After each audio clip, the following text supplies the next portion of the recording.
On aime la pêche avec la Fédération départementale de pêche du Lot-et-Garonne et Radio Cool Direct. Et bonjour, on se retrouve avec la Fédération pour la pêche et la protection du milieu aquatique de Lot-et-Garonne pour cette première session de l'année 2026.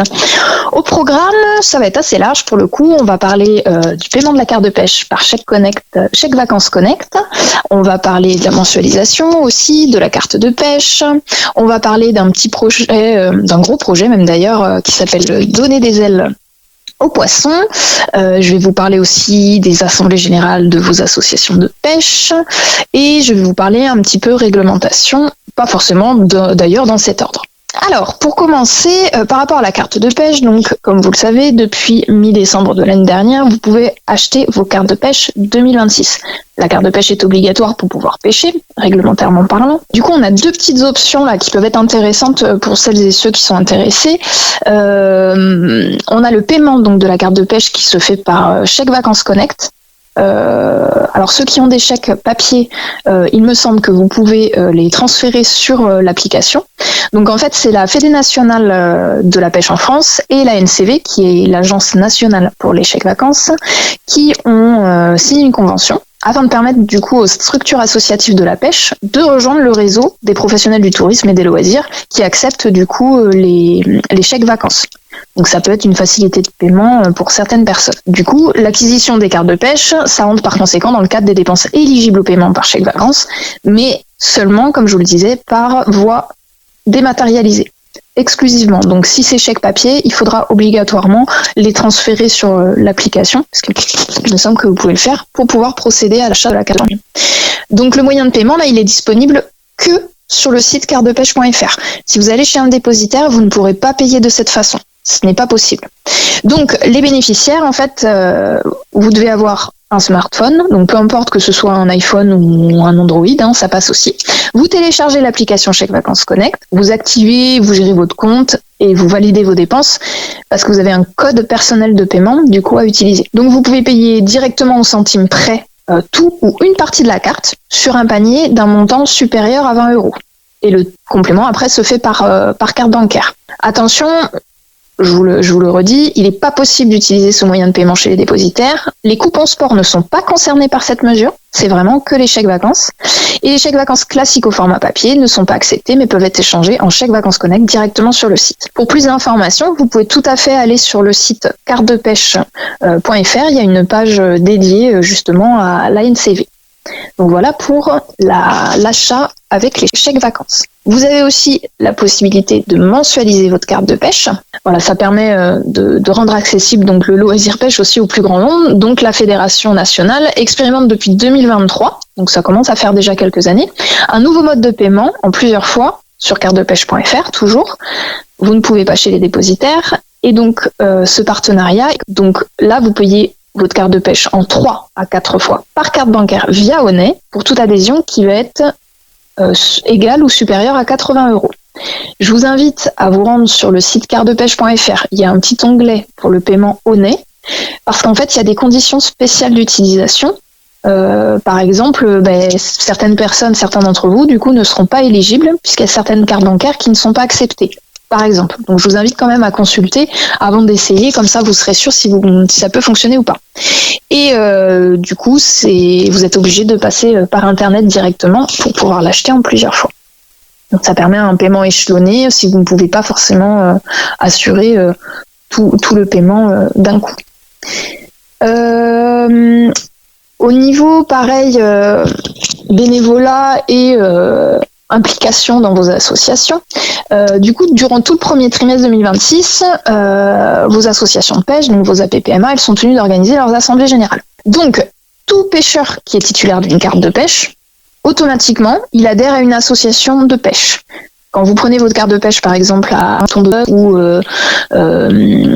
par exemple l'APPMA de sauce, eh bien, automatiquement, en fait, vous adhérez à une asso. Cette adhésion, elle vous donne le droit d'intervenir et de participer en fait à l'assemblée générale de votre asso. Et ainsi aussi de faire remonter vos idées pour pouvoir améliorer et développer notre beau loisir qu'est la pêche. C'est l'occasion en fait de faire évoluer les choses et de pouvoir discuter aussi des sujets d'actualité. Donc franchement, allez-y, ça peut être l'occasion d'être force de proposition, toujours dans la bienveillance, dans l'échange, etc. Pour celles et ceux qui n'auraient jamais assisté à des assemblées générales, en fait, c'est le moment où les assos vont faire leur bilan de l'année écoulée et présenter aussi les projets pour l'année à venir. Donc nous, on a une 40aine d'associations. Donc on œuvre tous les jours, eux et nous, pour préserver nos milieux aquatiques, mais aussi développer la pêche et renforcer les liens entre pêcheurs. Donc, si vous voulez connaître les dates, soit vous pouvez contacter directement votre asso, soit vous pouvez regarder sur notre page Facebook donc de la Fédération de pêche, pour les APPMA en tout cas où on nous a donné les informations, on vous a partagé les dates avec les horaires et aussi le lieu de rendez-vous. Donc si jamais vous avez besoin de plus de précision, n'hésitez pas à les contacter. Ils seront ravis de pouvoir vous renseigner et de vous accueillir à l'association. Et pour rappel, vous ne pouvez pas participer à une AG où vous n'êtes pas, en tout cas, vous n'avez pas la carte chez eux. Autre petit point qui peut être intéressant à savoir, c'est que la pêche du carnassier se termine très bientôt. Donc là, en fait, le carnassier va fermer le 25 janvier, donc c'est ce dimanche-là. Et on a des petites spécificités à repréciser. Par exemple, pour celles et ceux qui ne le savaient pas, ça vous retrouverez les données du coup sur le guide et la carte dépliante, et à partir du mois prochain sur le nouveau site internet. Mais il y a un cas spécifique en fait pour les plans d'eau mitoyens entre le 47 et le 24.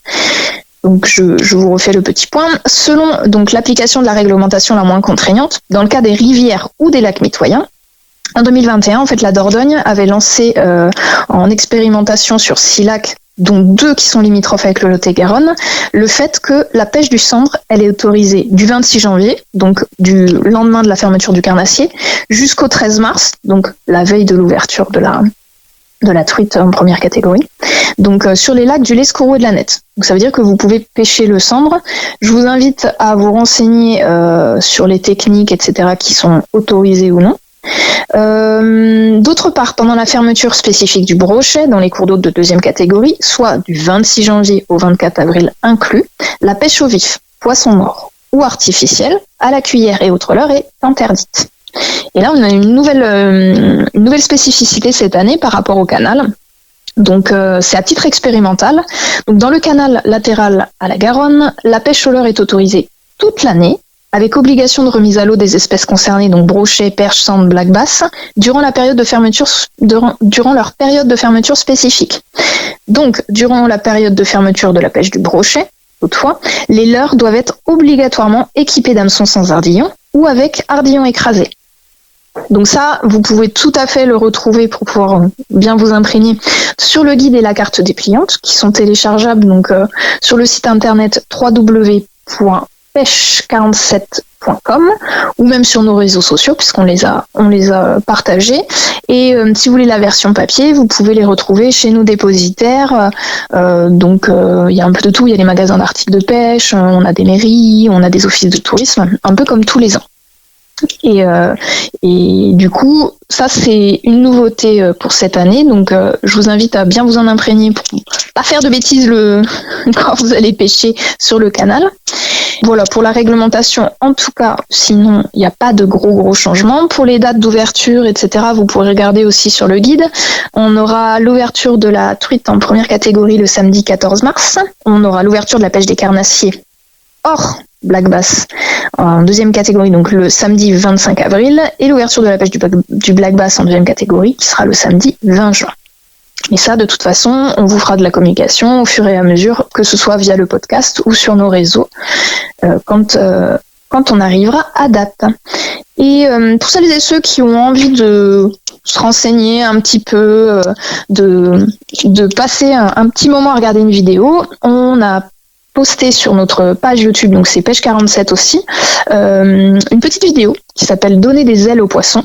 Donc c'est une rencontre qui s'est faite avec Gilles Boeuf. Donc Gilles Boeuf, c'est un biologiste, professeur et conférencier renommé. Il a été président pendant plusieurs années du Muséum national d'histoire naturelle. Du coup, ce projet Donner des ailes aux poissons, donc c'est 5 femmes qui ont été interviewées pour présenter un petit peu leur activité, leur métier en fait dans le domaine de l'environnement. Donc là, on a une BD qui est en cours de finalisation. Donc on vous présentera quand elle sera terminée avec les différents profils où on vous présente des techniques dedans de scientifiques, et vous aurez aussi la possibilité de regarder cette vidéo où Gilles Boeuf en fait vous parle un petit peu de ce projet. Il revient sur sa carrière de recherche, que ce soit sur les saumons, pour souligner tout ce qui est combat actuel en matière de gestion des poissons migrateurs. Il parle aussi du trafic de civelles, le rôle que la France a à jouer pour la sauvegarde des anguilles. Il parle aussi des enjeux spécifiques dans le 47 sur la préservation des grandes aloses, et il salue l'engagement de la fédération aussi et sur le fait que tout le monde, femme ou homme, peut accéder à ce genre de poste et faire avancer les choses.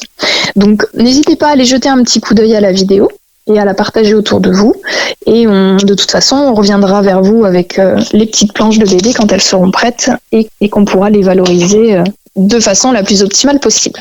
Si vous avez des questions, n'hésitez pas à nous envoyer un petit mail à la fédération ou à nous contacter le matin lorsque le standard est ouvert pour qu'on puisse vous aiguiller. Pour celles et ceux qui ont des petits soucis pour prendre la carte de pêche ou à retrouver leur compte, téléphonez plutôt, parce que c'est plus simple de faire le point directement avec vous pour retrouver les identifiants ou corriger des choses sur vos fiches. Voilà, donc nous on se retrouve le mois prochain pour d'autres petites news, et puis en attendant, belle année à toutes et à tous. On aime la pêche avec la Fédération départementale de pêche du Lot-et-Garonne et Radio Cool Direct.